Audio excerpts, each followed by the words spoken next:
attacking a first job out of college. And we've got Tamar. Is it Sher? Sher? Sher. Okay. All right. So we have Tamar, Sher, and Jack Webb with us to talk about attacking a first job out of college. We appreciate them doing this. What's a good starting place here? I guess maybe both give your examples of like how you, it's funny, Kevin Fishbane was just up here. By the way, he's got a tremendous podcast that he started called Breaking In with Kevin Fishbane, and he talks to people in the industry about breaking in, which seems to me that would be helpful for a lot of people here because we have that same sort of thing in mind. So let's start there. Tamar, we'll go with you first, just kind of like how you, air quotes, broke in. Yeah, first of all, Tamar, Sher, it's so nice to already meet so many of you this morning, last night. I am over at KMOV in St. Louis. It's the CBS affiliate. We're now First Alert 4. But I cover the Cardinals, the Blues, City SC, our soccer club, Mizzou football, a little bit of everything. But I've been there 3 years, but I started in Evansville, Indiana after graduating with Sam up here from Indiana University. And when I got to Indiana, I wanted to just figure out what I was going to do with the rest of my life. I knew I loved storytelling. I knew I loved sports. And so I got into literally everything you could possibly get into. Big Ten Network Student U is where I met Sam, and I'm on the sidelines for my first time on television, and I say, oh my, I am a little nervous. And then it just took reps and reps and reps, and then here we are live basically every day of the week and every day of the year. And so starting in Evansville, Indiana, I do want to share my story of how I broke in. I am from St. Louis, so homecoming to get to work for my hometown teams. And I was on this Zoom call because I graduated in 21, COVID. So I didn't get to meet a lot of people in person, but I was working with a lot of the Gray TV news directors from around the country. They were gracious with their time to come on and meet a bunch of students from Indiana who were doing a lot of things. And so I was lucky enough to hop on a call, and I was the first one to ask a question. And I said, hey, I know St. Louis is a long shot for your first job. I know I'll have to relocate. How do you help young people relocate to a new community where they might not know anyone? Because that is really how you get your start in this business. My news director eventually unmutes himself, Joe Schlarth, and said, hey, well, I could get you halfway home if you want to come halfway home and be the sports director in Evansville. So I got there, and a year and a half later, just was promoted up to St. Louis and living the dream now. So it's been a wild journey, but it started by building one unique relationship with someone that 2 weeks later called me and said, here's an opportunity you cannot refuse. And I did not refuse it. So that's me. Yeah, and I think it's certainly about relationships for me as well. I think my first experience in doing anything sports media, I was walking through the halls in high school, and I had a coach who also worked as kind of the I guess, communications guy for the high school, the media director, said, hey, I have an idea and I want you to be a part of it. And I had never even considered, I knew I wanted to be in sports, right? I was kind of touring colleges for maybe sports management, you know what I mean, the business side of sports, something of that nature. And he said, it's called Trojan Talk. And I guess in high school, my nickname was Jackie Moon because I was like the last guy on the bench, did the underhand free throw, and it kind of stuck. So it was Trojan Talk with Jackie Moon. And we went around the school and interviewed some prospective student athletes there, and that kind of set it off and got the idea in my head. So I was fortunate enough to play college football, and I chose Sacred Heart strictly for the sports media program.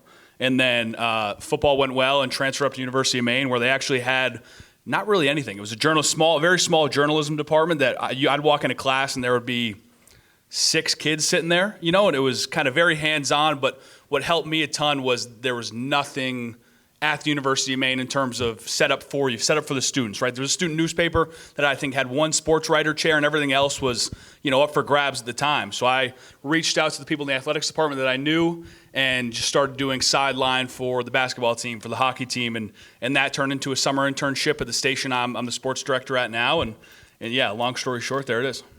I like that. I wonder about the balance between, and I'm trying to reverse my mind back to being 22 years old or whatever, opportunity versus what you want to do. Like if you could hand select a dream job, right? How did you guys in those instances balance being versatile, trying to be versatile, being open to whatever, while also keeping a central focus in terms of, okay, like this is what I want to do and the point that I want to get to? You gotta earn it. You can't just get to where you want to get without having and living the reps and opportunities and experiences. Still every day, I still feel like I'm earning it. And I have definitely built a way for myself that I am in the spaces with everyone.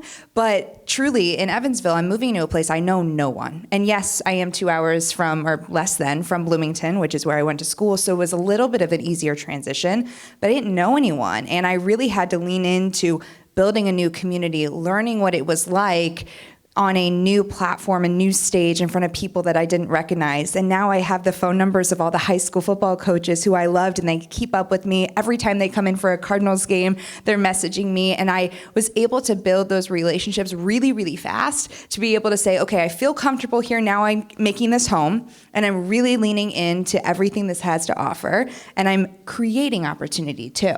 So when I went as the sports director in Evansville, they didn't have the Touchdown Live high school football pregame shows and postgame shows that I was able to create, then carried on into basketball. I helped create those to get me closer to the goal of covering football and basketball, which were two things I loved the most.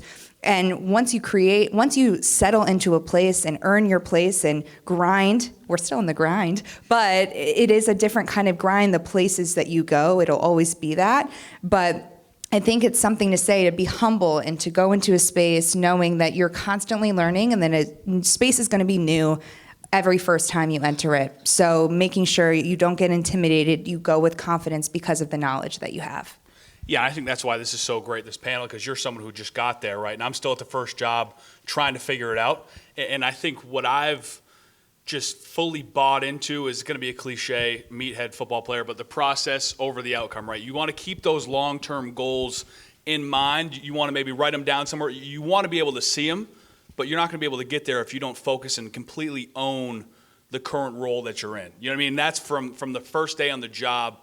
That was my mindset. You know what I mean? It was, listen, I have these places I want to go, and these rooms I want to get into, and these certain types of games that I do eventually want to cover, but there's no chance I'm ever going to get there if I don't try to own the Bangor, Maine high school sports scene. You know what I mean? I guess Herman against Hamden Academy, those names mean nothing to you, but to everyone back home, they mean everything. Yeah. You know what I mean? So I think that's really the mindset I took, and I'm still a very long way from those long-term goals I have in a journal, that I still write down to this day. But I'm working towards them every day by just focusing on what's in front of me, and it's one day at a time. It truly is. And I think that's also what's so exciting about it, right? I think we're so still blessed to be covering the stuff that we are, and I have a passion for it. And obviously some days are better than others, but I think you can't just focus, because then some days I've caught myself thinking of those long-term goals too much, and I'm sitting there. It'll be a long day. You're kicking yourself. You might not be where you want to be right now, but you just got to always keep them within an arm's distance, but you can't just focus on them as well and have them right in front of you, or else you'll drive yourself nuts and you'll completely lose focus of the process that's going to eventually lead you there. But you might not be as far as you think. It might not be that long away. Which honestly is so refreshing to hear, right? Because you got a great perspective of it right now. I'm struck by the difference in your collegiate experiences. You talk about Maine, small program, IU, obviously bigger, more robust. How prepared did you guys feel when you entered those first jobs? Yeah, I did not feel prepared whatsoever. Yeah, I because they were all so new, I got thrown out there. I was wearing, you would have thought I was going to my family Thanksgiving dinner, what I was wearing for an ESPN Plus broadcast, and we're so lucky now. I mean, ESPN Plus and all these colleges that all put on, their own broadcast, right? I feel so fortunate for Maine for being so generous, and we're going to talk about it later, but it's really relationships that allowed the trust, because they were just throwing a big fat offensive lineman on camera and saying, hey, do your thing. Like, we trust you because of that relationship, But yeah, I remember they caught some, I heard it. I got the countdown on my earpiece for just like a game preview type of series history. That's what it was. And it was not good. You know what I mean? And I would say for the first half of that year, probably every single thing I did was not good. But it's exactly what I needed. And I feel very fortunate, too, that those reps were live. And I was kind of thrown into the fire, and it was kind of, hey, sink or swim right now.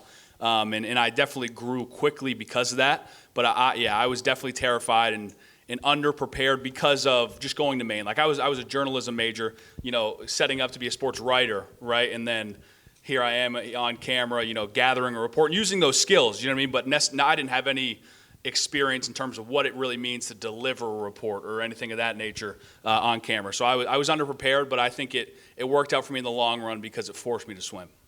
And I had the luxury of when I got to school, the media school was newer, but it was built and established at Indiana, and I had some great mentors to help me through that process too. But at the same time, you really have to find and figure out what you're good at and find and figure out through trial and error what you love. And so at first, to your point, which is the best advice you could possibly get today, is do things even when it's uncomfortable, because it will be uncomfortable at first. But then to continue to do it and get those live reps is so important to prove yourself in the next level.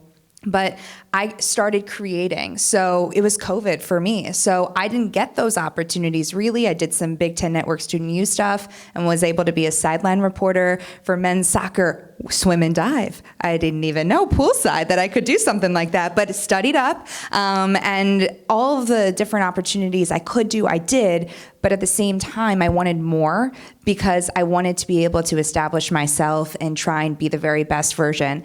Missed some parties in college because I wanted to make sure I got to that point. Took an internship in Indianapolis 3 days a week my second semester senior year because I wanted it that bad. But that being said, I created a podcast my senior year for women in sports, and I was the first woman to be with the Hoosier Network, which is a now digital platform at Indiana, and it was just up and coming when I got there. So I was entering in the stage that digital was really just starting to become really important, and so creating things that way to never fall behind what my peers in the industry were doing. So even though something was already established, there is still a way that you can put yourself out there, that you can make yourself unique as a brand of you in the big space that now IU is turning into because we have a football team. So we are now seeing even more people want to come to Indiana to do this media. And so how do you separate yourself? That's a big thing that you want to think about as you're going through your start. Before I open it up to questions, you mentioned relationships.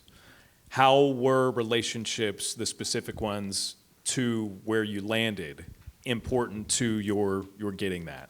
Yeah, I would not be here without the relationships. I mean, I think about that story I told you about the whole Trojan Talk thing and the talk show in high school where we went around. That was a relationship with someone at the school who came up to me and said, hey, I have this idea. So a relationship is the reason I even thought of going to school for sports media, right? And then I think about the opportunities I got in college. It's because of the personal relationships I built with the people who, either pitch the idea, right, of the opportunity, or were able to make that happen. And I remember a mentor told me when I first started out and got this job 2 years ago in Bangor, I probably should have given context. I'm out Bangor, Maine. Maybe you might know that's my fault. Yeah, so I probably should have done that. No worries. So I'm up in Bangor, Maine, and I'm at a very small station, Fox ABC up there, WVII, WFVX. And when I started there, I reached out to a mentor, and he told me that if you're in this business, you're in the relationship business. Mm-hmm. And I really took that to heart. And I think something I've really focused on is trying to build those, not because I want to get something out of them, but to build them and almost build yourself as a person, like side by side and in lockstep with the way you're trying to build your career. You know what I mean? Because everything that I have been able to, I guess I say, achieve or accomplish, right, that I've been able to check off something I've wanted to do, is strictly because of relationships that I've had, whether it's fellow sportscasters, whether it's coaches, high school coaches, and really focusing on those and owning it, and getting to know them personally and checking in, do they have a family? What's their story? You know what I mean? And in small towns, especially when you're in a small market like Bangor, it's so easy. You know what I mean? Because you go to the local coffee shop, you go to someone has a connection to literally everything in town. You know what I mean? So you start connecting the dots. And for us, too, in terms of just being a competitor as well, those relationships also, I only fight with one other, I say fight. I only have one other competitor right there in Bangor in terms of another television station. So it's neck and neck, it's mano a mano. Every relationship you build as well helps you, in that sense as well in terms of competing. Yeah, and I'll share 2 quick stories, but I'm also the sideline reporter for the St. Louis Billikens, which has been amazing the last 2 years. This year, especially going to the NCAA tournament. And the reason I got that job was because I show up when I don't have to show up. And I did that especially with the St. Louis Cardinals. And I would go to pregame, go to postgame, and just constantly be around this team to understand more about this team that is so ingrained in the city of St. Louis. Yes, I grew up a Cardinals fan being from there, but it's a different story when you're covering them. Growing up around, I was going to pregame. Eventually, I met up with one of the producers of the Cardinals broadcast. We got to chatting. Someone put in a good word for me. Oh, hey, the same Cardinals producer and director is going to direct and produce the Billikens broadcast, and came up to me, hey, are you interested in sideline reporting? Do you have any interest at all? Yes, that's a dream, please. Can I come work with you guys? And that's how I got that job, simply because it really was because I offered Jim Hayes, our reporter for the Cardinals, an umbrella, because my audio friend Aaron did not have one that day. And I said, just take mine. And we built a great relationship. And then I ended up getting a job from it. In 2 seasons, I've been with the Billikens. And then my other is, even if the internship that you really want is not available to you, don't count it out, because I couldn't. That was my phone, sorry. I did not get that local TV internship my junior year that everyone said, you have to get that if you want to get in the industry. And I said, okay. Well, I didn't get it. And instead, I worked at an all-boys sports camp called WVII-TV in Pittsfield, Massachusetts. And the kicker was I could work with Tracy Wolfson, lead CBS sideline reporter for the NFL and NCAA tournament, for 48 hours. And I was also her kids' camp counselor. And I said, okay, let me just take a shot. I've been a camp counselor my whole life. I know how to do this, if you can tell. That was my job. 10-year-olds were really my specialty. I was able to be a great counselor for them. And so same thing, 10-year-old group of kids in WVII-TV. Tracy and I struck up a great relationship when she was at the NCAA tournament in Indianapolis, when it was all in the bubble, and it was my senior year. We got to meet up. When I told her about the Evansville opportunity, she said, you have to take that job. And so it was that kind of relationship just from 48 hours that I took from my entire summer. That was a friendship for a lifetime, a mentor for a lifetime, and it was just because I said yes to an opportunity that seemed intriguing to me, even if it wasn't the thing I was trying to get that year. Love that. And something I'd like to add is I've also learned quickly is people might not remember what you said, but they definitely remember how you treat them. I have another example of an opportunity I did just yesterday, Friday, and Saturday. I was just the social media host for a charity celebrity golf tournament in Portland, Maine, and it was an incredible event. And they reached out to me because someone interned at our station, and we built a great relationship, and that intern then interned to the golf tournament, and they were looking for a social media host, and pitched my name out there, and got to do a ton of cool stuff like walk and talks with, I guess, anyone grazing Patrick Dempsey. That he's like a big deal in Maine. Yeah. But I don't know about I don't know about nationally, but and then of course a bunch of stars like Vince Carter was there, TJ Oshie. So just got to do a lot of cool content stuff with some cool names and very good people, and that popped up just random, and now that's another thing. I guess and you never know how social media evolves, right? It's just another experience, some more reps on camera that I'm extremely grateful for, and I'm sure maybe will pay off at some point. Yeah, for sure. More good stuff. Any questions for these two? Okay, let's go middle of the aisle here first, and then bounce this way and then that way. Or we'll front back. That's fine. You guys talked a lot about relationships and the importance of them, obviously. How do you go about, in the beginning stages of those relationships, balancing or making them not feel transactional? Because obviously the initial reason for the relationship, it sounds bad, but is to gain something out of it. How do you go about navigating making that not feel like a strictly transactional relationship and a real, actual one?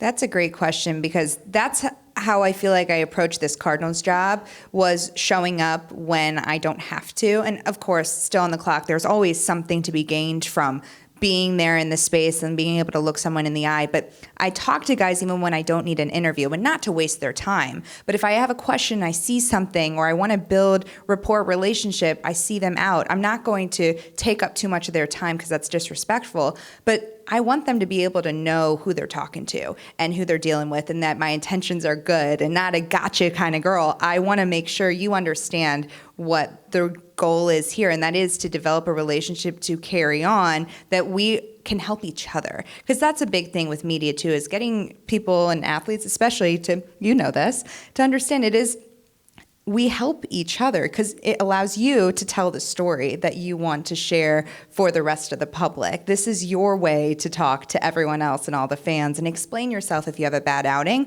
or also to be able to have that platform to speak your mind. So I think that is the big key, is showing up even when you don't have to, so they see you, they know who you are, and then when you really do need something, there is that ability to say, hey, I can be here and trust you because we've already established that rapport and relationship. Yeah, and I think it's just also invest. You know what I mean? I think that's why I mentioned you got to build yourself as a person, you know, as well as your career, at least from what I found. Because and again, not to be a meathead, but these sports references are kind of really how I just help explain it better, is in the same thing in recruiting. You know what I mean? If you have a coach who is, you know, quick to the punch and is kind of only checking in when he needs something, or is just quick, you don't feel like you develop that relationship, where as if you invest in someone, you know what I mean? And I like to, I'm not a big, and this is maybe something that as a young person in the industry I need to do better with. I don't like to ask for a ton of things because I just, it makes me uncomfortable a little bit, and I definitely think I need to get better at that. But I also invest in these relationships, you know, and start and turn it into a friendship and a true relationship rather than transactional, and slow play it. You know what I mean? That's kind of how I've always seen it, is, you know, if you really want to invest, it's okay, a conversation at first and maybe some surface level stuff, and just keep going, you know what I mean, from there. And those are the relationships that I've invested in personally, and really made it a point to connect with them, not just on a business level, but as people. I've seen payoff. For sure. Yeah, it's a great question. We had another one here. No? Over on this side, couple. You guys have talked a lot about relationship building in your later years of college and how that helped getting into the industry. There's probably 50,000 people right now getting LinkedIn messages and coffee chat emails and things like that. How do you, or what strategies did you take to let your authenticity kind of shine through in those moments? I think, I'm not sure I've ever been able to be authentic through the phone, if that makes sense. Like through those, I've always seen in-person opportunities, just be yourself. You know what I mean? That's definitely the route I've taken, is being up in Bangor. I don't get to come to a ton of things like this, where you're meeting a ton of people, you know, that are, you know, places you want to be. Like as a young person, I look up to a ton of people in this room, and this is the type of place where, okay, you're there and just be you. You know what I mean? And I think that the couple times I've got to cover a Celtics game, a Patriots game, being in that New England area and looking for those connections, just to pick their brain and ask, you know, the same thing we're doing right now, where, okay, how'd you get to where you wanted to be? You know, what things do you work on? I guess, what does it take? What are the intangibles, right? That's always come across in person, is those connections. I can't say I've ever, and they're great. Still send them. I mean, I've sent so many cold emails in my life, you know what I mean? Cold Twitter DMs, LinkedIn DMs. You still got to send them because you never know if they might just be feeling generous that day to say yes. But the most success I've found is just in person, being authentic and being kind, and taking it from there. Yeah, I probably receive like 2 to 3 messages from people every week of people who want to get into the industry, people who want to move up in the industry. And I think the best thing that you can do is to show your work off the bat. Is, yes, we want to be authentic and say, hey, how are you? But also, like, tell me a little bit about really what you want to do, so that you have a clear direction, because our lives are so insane, but we do want to help. And we value what was taught to us in college, after college, from the people who took their time. So don't be afraid to reach out to people. Reach out to people who you're doing something similar to. Send them a reel. Make sure you have all that stuff prepared, so you can just immediately send it off and be like, hey, I'd love to pick your brain on my reel. Do you have a couple minutes for a phone call? I think that goes a long way to show that you want to talk over the phone, and then you have something that is directive that you can do together to help advance the relationship. And then from there, you start building on and you check in with each other. There's multiple people I continue to check in with. And there's way more people like her than you'd think. I didn't want you to think I'm trying to make you shy away from reaching out. You know what I mean? I'm thinking that, if you get that connect and that cold works, okay, great. Then you're on the phone, you're on Zoom with them. Maybe you're local, you can meet them for coffee. That's when, you get to be authentic and show them who you are, and that could build the connection further. So definitely don't shy away from sending that, because there's so many more people that are willing to help than you'd think. Thanks to both of you for your time. This question is a little bit more about mindset in those early years of looking for first and second jobs and experiencing them as well. As we all know, it's a business where things happen or don't happen, opportunities come or don't, and they don't always make sense. You can work really hard for something and it doesn't happen the way you thought it would. Things can come on a whim, but in those moments that maybe you've experienced where you feel like you've put yourself in a great position to earn an opportunity and it doesn't happen, or you do have an opportunity and you're excited about it, but it doesn't necessarily pan out to what you think it would be. How do you handle those moments of not necessarily failure, but more so growing and understanding what you need to continue doing, and not necessarily agonizing over those results, but more so understanding how you need to continue? How do you handle that and keep yourself on the right path without necessarily agonizing over those results? Lean on your people. I mean, the best way that I've been able to handle Evansville and St. Louis, even though St. Louis is home, still, when I looked across the clubhouse and I saw another woman, my friend Katie, I looked at her and I said, hey, can we be friends here? And we have turned into best friends. And it has been unbelievable just from that one connection we had with each other. And that being said, it's tough, but every place has something that's tough. Even if you're at the top of the top, I've heard from multiple people I've been able to talk to that are at the very tippy top of their career who say it's just every place has an issue. It's just a different font. So if you have a boss that's challenging, or you have a peer that's challenging, a coworker, that's going to be everywhere you go. It's not unique to the first job you get. So how you work through those in the most professional way possible, you're always learning something. So don't shy away from challenging situations. Say, okay, if this didn't work, if I didn't get that job, I didn't get that promotion, maybe they're not hiring for that because that's not the direction the station is going in. Don't get discouraged by that. Instead, retrain your thought process to, okay, how can I use this as a new opportunity to grow? And that's what I've done. So tangible ways to do that is by not only leaning on your people, don't get wrapped up in the drama, because there's a lot of drama, especially when you get to local news. And my best advice is just keep yourself out of it, put your head down, be a grinder, and work on building those relationships in the community that fulfill you. Because at the end of the day, when I was in Evansville and getting to build these coach relationships, and I've gone on to see some retire, and now some athletes moving on to the big leagues, and they were drafted and said, you were my first interview. Like, those moments and opportunities will stay with you forever. So capitalize on those moments and don't dwell on what's not right. Even though it's challenging, there's a lot of people who felt the exact same thing as you, so lean on those people. Yeah, to echo that, it's just kind of attack. You know what I mean? I think that to go back to my kind of corny football brain, process over outcome, like, you just got to keep pounding, man. Like, if you're not where you want to be, or you didn't get that opportunity you want, you got to let it sting, and then you kind of just got to let it go, and use that as fuel and motivation to work even harder. Always ask for feedback. Was it something specific? Maybe even you could even ask, what'd you like, what you didn't like? And if they're willing, whoever it was, to give you that feedback, I think that's very valuable. And maybe even ask them, what were you looking for? What are you looking for in the future as you keep trying to, perfect your craft and mold yourself and figure out what works for you, meeting kind of, okay, who do I want to be in a professional sense with what works for me naturally, and just keep working at it. I think, honestly, that's some of the best motivation, right? When you get denied from something, or something doesn't go your way that you really wanted to.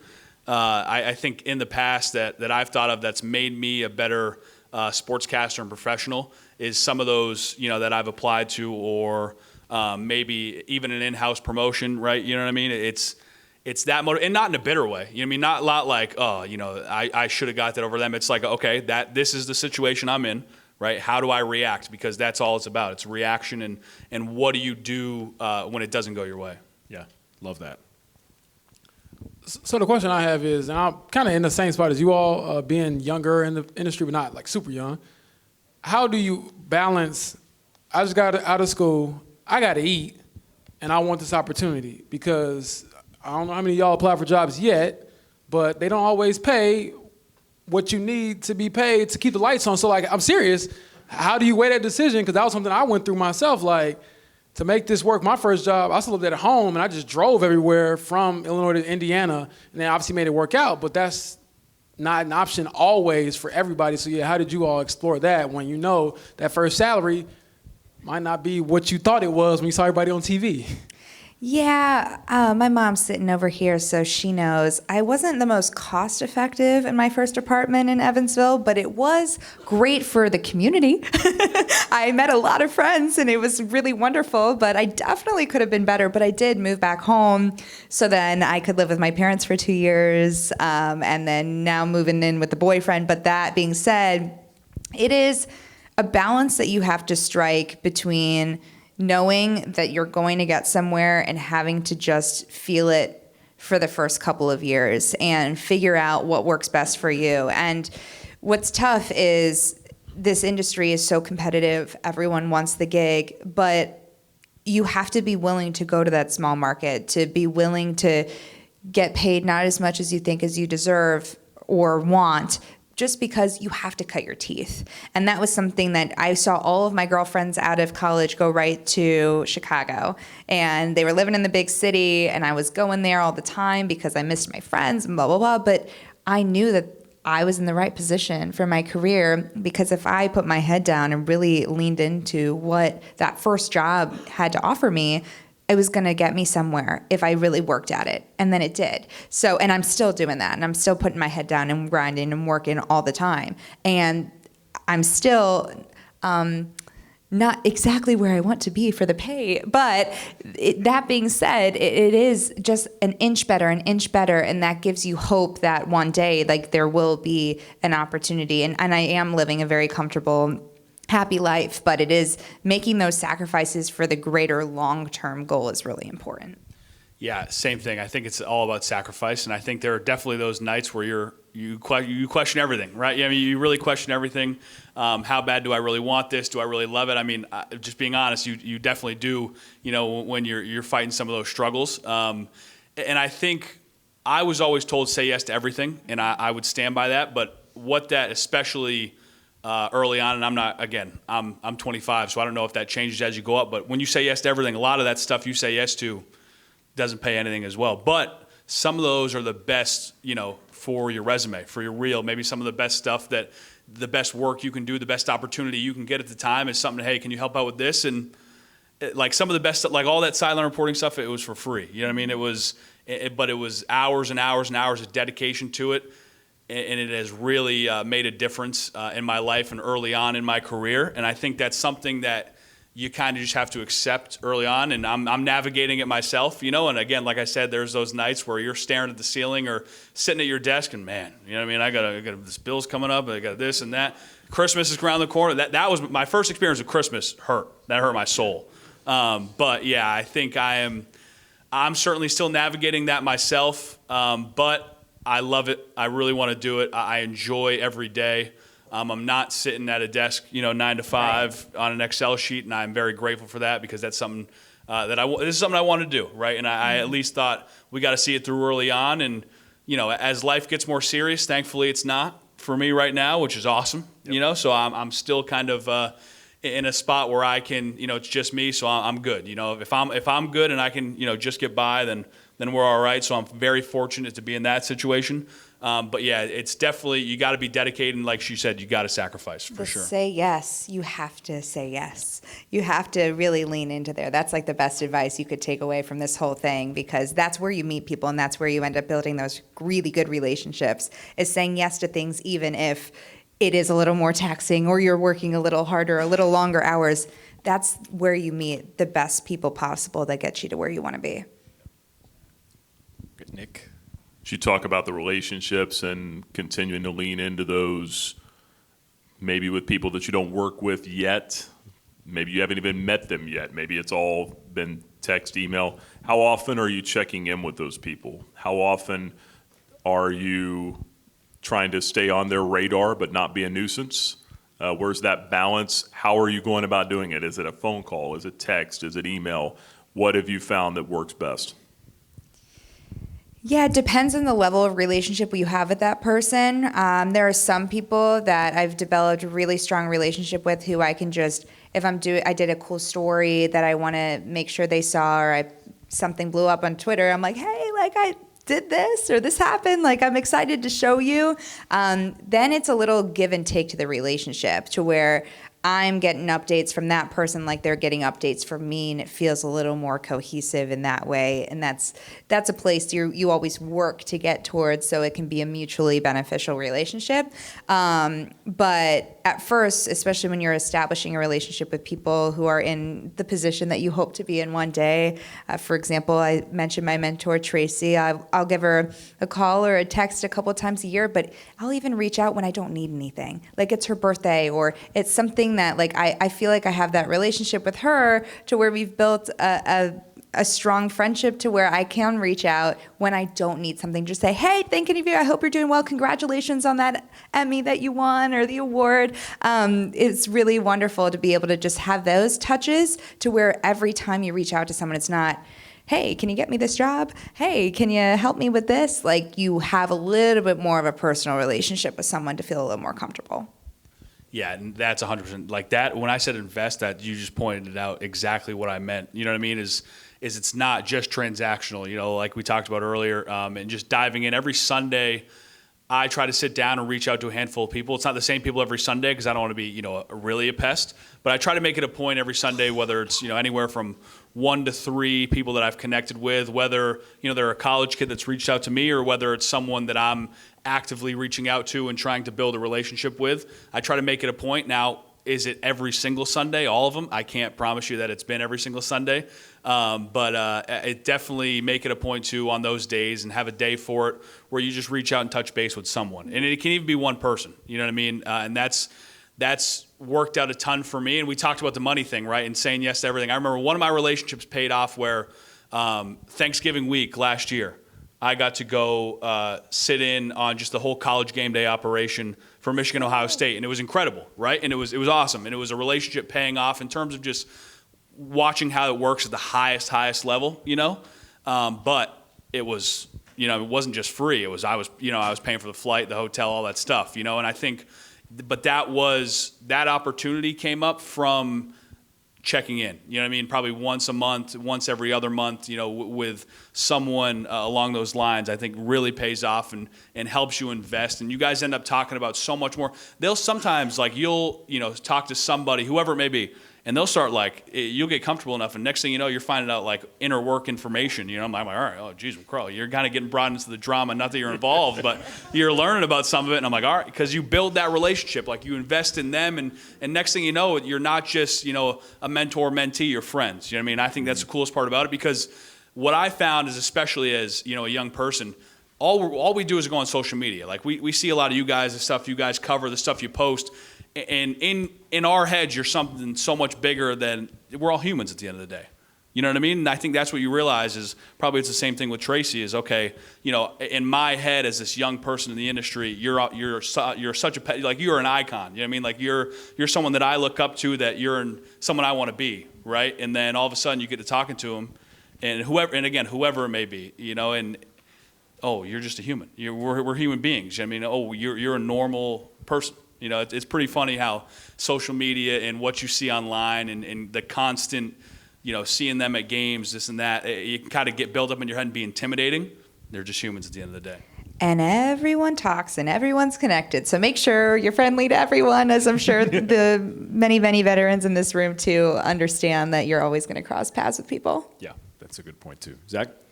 Yeah, just kind of going off that with social media, obviously you're turning stuff, you know, for 10 and 11 o'clock newscasts every night. But when it comes to just a professional standpoint, we talked a lot about in the first panel, how do you go about using social media? What's kind of worked and not worked for you that you found over the course of your respective careers? Well, I need to be way better.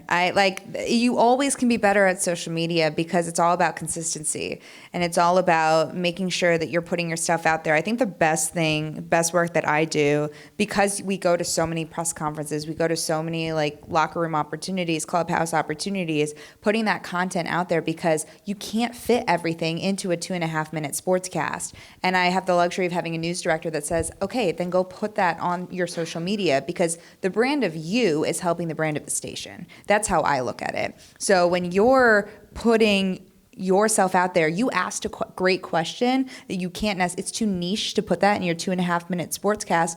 Well, that can live on your social media. Now you're building a brand that you're knowledgeable and that you know what you're doing and talking about, and you have this cool nugget no one else has, or if they do have it because it's a scrum, you're putting it and shining a light on it. So any way that you can build that rapport and the consistency with showing up and putting things on your social media is super important. And then also for my Instagram, for example, I have a lot of what I do for work. And then I also add in some of my personal life as well to my Instagram, just so people understand. And of course, every platform's different, but I like people to know who I am as it aligns with my profession. And I do a lot of the stuff. I MC events and stuff. I want to make sure people see I'm aligned with different organizations in my community because that's important to me. But that's the best way, I think, to approach social media. Find the balance of yourself and putting your content out there because you want to showcase what you do on a daily. Yeah, I actually am really glad this got brought up. So I'm a big believer in this is something I did just over a year ago. I made a TikTok account and a separate Instagram account from like my personal use, like my personal Instagram that I made when I was in 7th grade. You know what I mean? When Instagram first came out, I made a completely new one.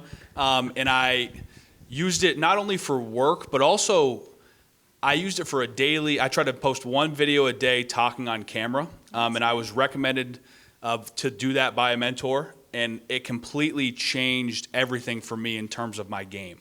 I think that at first I was like, I don't really know, you know what I mean? Because I didn't really want to, be, I didn't want to do the whole, it's not an influencer thing, but like daily posting, you know what I mean? The whole social media thing, I should say, that I kind of viewed it at the time as in my head, but when I accepted the fact that, okay, you know what, this will be very beneficial for me, and if you want to do it just kind of in videos for yourself and just keep them in your camera roll, you can do that. But the posting just turned it on for me. It almost made it live. Like, hey, this is going in the ether. You know what I mean? Like, this is going out there.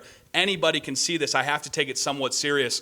And when I started it about just over a year ago, when I came back specifically for live stuff, anytime I did a live shot, I did some sideline reporting, anything of that nature, I can't even tell you. I was almost stunned my first game back doing sideline reporting how much those daily reps help me. You know what I mean? It could be on any sports topic, I would kind of just do, it doesn't have to be sports. If you have a passion elsewhere, just record yourself talking about that passion. I cannot tell you how much that's helped my comfort level, on camera and just finding your way. And I will say that it is so funny how talking into that camera is so much different than this.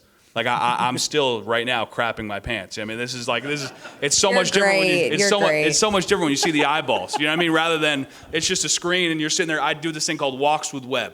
You know what I mean? And that was kind of the idea I had. Hey, we'll do a daily walk and talk about. It could be any topic, and it's helped me so much in terms of winding your way from the beginning of a take to the end or a report to the end. Like when I went back, and I'll never forget, it was the first hockey game of the year up at Maine. I was doing some ringside reporting. And I was stunned, with how much growth I had just from the end of the season last year to the fall this past year, because it really helped me a ton. And I recommend that. And at first I was a little nervous too. I was like, oh, my buddies are gonna just get on my what for this, like, oh man. But you can't care about that. You really cannot care about that at the end of the day. You're gonna throw it out there. It's gonna get 100 views at first, and it's built up to the point now. I think 15. It's almost at 15,000. I think on TikTok, which again that's not something I'm like trying to brag about. It's something that if you just keep posting and posting and posting, you never know what can happen with it. I didn't even have expectations of that. You know what I mean? I didn't want to. I didn't set it out to build like a number. You know what I mean? I was like, this is for daily reps. This is to help me in my career. And next thing you know, it's turned into just a fun little community that is cool to work with and work on and interact with people. And being up in that Bangor area, I think more people will be like, hey, I love your videos on social media, Yeah. rather than, seeing you on TV. Because at the end of the day, especially up in Bangor, it's like, I'll go to the grocery store and I'll see, some of, the older folks, and they'll be like, hey, I watch you every morning. I'm like, thank you so much. But then it's people my age, Yeah. like, dude, I love your videos. Honestly, sometimes people tell me they saw the video and it's made them tune into the show, or it's made them follow me in my career. You know what I mean? And I think at this day and age, but here's the other thing too. You always got to be in mind that this is forever. You know what I mean? That everything you post, you can't just be posting to post and say whatever you want. You know what I mean? You still have to take it, at least in my opinion. You could have different, I guess, goals. You could have different for what you want to post, but I still approach it like this is still a part of me. Yeah. You know what I mean? And sometimes you walk the line, for sure, being a young person, learning some lessons, but never, taking it too far, and always keeping it at least semi-professional, because okay, yes, this is for fun, it is for reps, but at the same time, you don't want to cross the line, and you want to take it serious and still have a certain level of professionalism about it. Yeah, that's great. I think we got time for one more. Hey guys, it sounds like you've pursued some excellent opportunities in sportscasting. As you look back at how your careers have unfolded, as you've built relationships, you've gone outside your comfort zone, how simple or accurate, rather, is it to say that there's no one direction, there's no straightforward path in sports broadcasting's trajectory? Yeah, that's what I say every single time when I speak to people who are getting in the industry or looking to move up is, I can't tell you the exact path you have to take because there's no right way or wrong way. My way was local television, and it's now evolved into a platform where we have partnerships with the Cardinals, Blues, and our soccer club, City SC, at my station, and Mizzou football, where I was hosting pre- and post-game shows for the university. And so I entered a space where now I'm doing literally everything and sideline reporting. So that being said, if you start in a place that gives you live reps, that is the best thing you can do for yourself. So whether that is doing freelance work, because that's the best opportunity for you, you want to be in play-by-play, or you're working for an independent baseball team, a minor league team, like any way you can get in the door and you get live reps and build a reel that is something that looks good for that next opportunity because you have that repetition, that's the key to this whole business. So in Evansville, I was covering the Purple Aces, UE, University of Southern Indiana, and high schools. That is what I covered. So I had not entered a professional locker room or clubhouse until I entered the Cardinals organization and the Blues and City SC. So that being said, it's almost like imposter syndrome that you face, but you're doing enough live repetition to where it feels comfortable, and there is no one path. If you can, like my camp experience, I took that internship and it turned into a beautiful friendship relationship. How was I to know that 7 years ago that would be a lifetime opportunity for me and something that I still turn to and talk about in sessions like these? So don't say no to the opportunity. Say yes to any opportunity and work your way through. If it's the right or wrong thing for you, you'll find that out over time, but really stick with it is my best advice. Yeah, I completely agree. There is no right path, right? And I think not only say yes to every opportunity, try to create them. Like I went from Sacred Heart, which was a growing sports media program, to Maine, where that was a football-based decision, right? And I was very much at the time into my playing career. Now I got these Will Campbell arms. I knew I wasn't going to go to the NFL. You know what I mean? But yeah, I was really focused on being the best football player I could be, right? But in turn, I lacked in college, really focusing on like a lot of you were doing and have done of, how do I perfect my craft? How do I work on my game? How do I work on my craft here? And taking these classes serious, right? Where I was someone who had to go create those opportunities. And I think, where I missed out on a lot of the great schooling and the teaching of it, I was able to make up for by just kind of jumping in the deep end. I remember the internship I had at the station I'm the sports director at now. I walked up to them. They were covering the Maine Pro Day, and the sports director was there. I said, hey, I know you guys don't have an intern, but I'm here in the summer to work out. I would love to do something. He was like, yeah, we'll make an intern position for you. And I think just as an intern at a small station like that, they allowed me to do 3 packages, which aired. And my last day of the internship, I got to do the 6 live, which was awesome. You know what I mean? Yeah, it was great. And they were so generous of me to work with me. And again, but it was that whole summer building the relationship, right? And there are people I still talk to this day. But yeah, I mean, especially me coming from a place like Maine, where, again, I like I said earlier, I walked in and there were 6 people in my journalism class, and you talk to them all, and 3 or 4 of them were like, yeah, I didn't even really just know what to pick for a major. That's why I'm here, right? You know what I mean? It wasn't like I was at some prestigious, journalism or broadcast university. So I think take, me for an example as well, that, there is no straight path forward. It's all about what you make of the opportunities you got, creating them, saying yes to them, and just being the best version of yourself and completely owning it. Yeah. Great stuff. How good was that, right? Round of applause for them. Thank you. Jack and Tamar, appreciate you guys. Thank you all for being here too. It means the world. Very cool, very cool. All right, we're going to take 5-ish. Stay close because we'll start our next session here shortly.